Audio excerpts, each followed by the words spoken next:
द्वितीय वर्ष BA semester 3 अनिवार्य हिंदी प्रश्नपत्र 3 7 एकांकी एवं व्याकरण इकाई 2 प्रश्न 7। लक्ष्मी का स्वागत एकांकी में हिंदू समाज के निम्न मध्यम वर्ग की रूढ़िबद्धता एवं स्वार्थपरक मानसिकता का यथार्थ चित्रण हुआ है। इस कथन की चर्चा कीजिए। अथवा लक्ष्मी का स्वागत एकांकी में मानवीय भावनाओं के स्थान पर विशुद्ध सुविधा भोगी यथार्थ पर करारा व्यंग्य किया गया है, इस कथन की समीक्षा कीजिए। अथवा तो लक्ष्मी का स्वागत एकांकी में चित्रित सामाजिक समस्या पर प्रकाश डालिए। उसका जवाब है रूपरेखा। पहला पूर्व भूमिका, दूसरा सुविधा भोगी यथार्थ की प्रस्तुति और तीसरा उपसंहार। पहला पूर्व भूमिका। लक्ष्मी का स्वागत उपेंद्रनाथ अस्क का सामाजिक यथार्थवादी एकांकी है, जिसमें समाज का निम्न मध्य वर्ग अपनी रूढ़िबद्धता तथा संस्कारों से इस प्रकार बंधा है कि जिसके चलते पारिवारिक जीवन क्लेश एवं दुखों से भर जाता है। ये सड़ी गली मान्यताएं, प्रथाएं व्यक्ति की मानसिकता को इस प्रकार ग्रस लेती हैं कि इसके आगे सारे मानवीय मूल्य एवं आदर्श खोखले नजर आते हैं। दूसरा है सुविधा भोगी यथार्थ की प्रस्तुति। उपेंद्रनाथ अस्क ने एकांकी की भूमिका लिखते समय कहा है कि 1936 में मेरी पहली पत्नी का देहांत हो गया था। मेरा बच्चा कंठमाला से बीमार था और मेरी माँ चौथे ही दिन मेरी सगाई की बातें करने लगी थी। मुझे बहुत बुरा लगा था।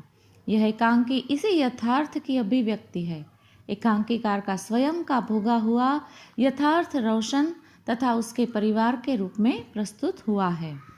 अस्क जी के लेखन में सामाजिक प्रश्नों एवं समस्याओं की अभिव्यक्ति मिलती है। उन्होंने स्वतंत्रता पूर्ण तथा बाद के भारतीय समाज को करीब से देखा, जाना और महसूस किया है। अस्क जी स्वयं इस वर्ग के प्रतिनिधि रह चुके हैं, जिससे उनके एकांकी में यथार्थवादी चित्रण मिलता है। भारतीय मध्यम वर्ग अनेक कुप्रथाओं से घिरा हुआ है। ये कुप्रथाएं तथा जड़ मान्यताएं व्यक्ति को कष्ट दे रही है, परिवार को दोजख में तब्दील कर रही है।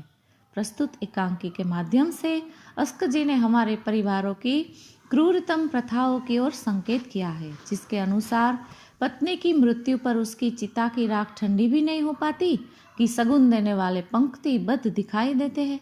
आश्चर्य की बात तो यह है कि लड़के के माँ बाप भी लड़के की भावनाओं तथा उसके हृदय पर पत्नी की आकस्मिक मृत्यु से पहुंचे आघात की चिंता न कर शगुन लेने के लिए तत्पर दिखाई देते हैं।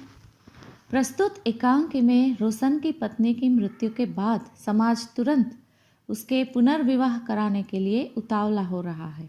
यहाँ तक कि उसके एकमात्र बेटे की मौत में भी अपने स्वार्थ की सिद्धि देखने वाले माँ बाप की स्वार्थांध मनोवृत्ति का चित्रण करके एकांकीकार ने हमारे समाज की कुप्रथाओं की क्रूरता को अत्यंत ज्वलंत रूप में प्रस्तुत किया है। रोशन की पत्नी की मृत्यु पर उसकी चिता की राख ठंडी भी नहीं हो पाई थी कि शगुन देने वाले लोग घर पहुंच जाते हैं। रोशन अपनी पत्नी को बहुत चाहता था, परंतु संवेदन शून्य माँ बाप के सामने रोशन की चाहत का अब कोई मूल्य नहीं था। माता पिता उसकी दूसरी शादी कर देना चाहते हैं, जबकि रोशन इस अमानुषिक एवं संवेदनहीन व्यवहार से दुखी होकर शादी से इनकार कर देता है। पत्नी की मृत्यु के 1 महीने के पश्चात रोशन का बेटा भी मृत्युशैया पर पड़ा है। रोशन अपने बच्चे को बचाने में लगा है, जबकि माता पिता रोशन के लिए रिश्ता लेकर आए मेहमानों की चिंता में है। उनके लिए पोता अगर मर जाता है तो दूसरी शादी करने में ज़्यादा सरलता रहेगी। रोशन इस सामाजिक व्यवहार से दुखी है।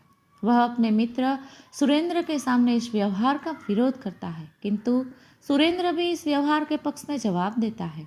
तब रोशन की पीड़ा क्रोध का रूप लेकर प्रकट होती है कि दुनिया का व्यवहार इतना शुष्क, इतना निर्मम, इतना क्रूर है। मैं उससे नफरत करता हूँ। एकांकीकार ने रोशन की माँ एवं सुरेंद्र के बीच के संवादों के माध्यम से धीरे धीरे कुप्रथा की क्रूरता की ओर संकेत किया है। मरने वाली स्त्री भी कभी किसी की बेटी थी, पत्नी थी, माँ थी। मौत की इतनी अवहेलना। मृत्यु का इतना क्रूर मजाक। मानवीय भावनाओं पर विशुद्ध सुविधाभोगी यथार्थ पर लेखक ने करारा व्यंग्य किया है। पत्नी की मृत्यु के पश्चात दुख के अथाह सागर में डूबे पुत्र की चिंता जड़ एवं संवेदनहीन माँ बाप को नहीं सताती। उसका छोटा सा बेटा अरुण भी उसकी स्वार्थ पूर्ति में बाधक लगने लगता है। सामाजिक रीति रिवाज एवं दुनियादारी का व्यवहार इतना निर्मम है कि छोटे से बच्चे की मौत भी उसे विचलित नहीं कर सकती। अरुण जिंदगी एवं मौत के बीच जंग लड़ रहा है, जिसे बचाने का भरसक प्रयत्न किया जा रहा है। रोशन अपने बच्चे के पास से खिसकना नहीं चाहता, जबकि माँ उसे सगुन लेकर आए मेहमानों से मिलाने तुली हुई है। जब रोशन माँ की बात को टाल देता है तो माँ ने उसके मित्र सुरेंद्र के द्वारा दबाव डालने का पूरा प्रयत्न किया। भासी को भी उसके काम से अलग कर देती है, किंतु फिर भी रोशन टस से मस नहीं होता। उस समय माँ को लगता है कि उसका बेटा आज्ञाकारी पुत्र नहीं रहा। माँ के व्यक्तिगत स्वार्थ के साथ सामाजिक लोकलाज भी जुड़ा हुआ था। माँ को चिंता इस बात की थी कि यदि बेटा शादी के लिए हाँ नहीं कहेगा तो लोग तरह तरह की बातें करेंगे, लांछन लगाएंगे। वो रोशन के लिए एक कम पढ़ी लिखी बहू लाना चाहती है, जिससे उसकी हुकूमत उस पर बराबर चलती रहे। वह बहू की गुलामी करना नहीं चाहती। राम प्रताप और खुद रोशन के पिता ने प्रथम पत्नी के मौत के पश्चात 2 महीनों में ही दूसरी शादी कर ली थी।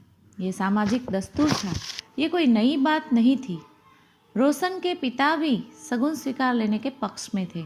आखिरकार वह सगुन लेकर खुशियां मनाते हैं और दूसरी तरफ घर का चिराग बुझ जाता है। चौथा है उपसंहार। एकांकिकार ने बड़े ही सूझबूझ के साथ एक छोटी सी घटना के माध्यम से सामाजिक कुप्रथा के अमानवीय रूप को मुखरित किया है। सामाजिक एवं दुनियादारी का व्यवहार का नाम देकर किए जाने वाले व्यवहारों को व्यंग्यात्मक रूप में प्रकट किया है। इसमें निजी स्वार्थपरक वृत्ति की स्पष्ट बू आती है।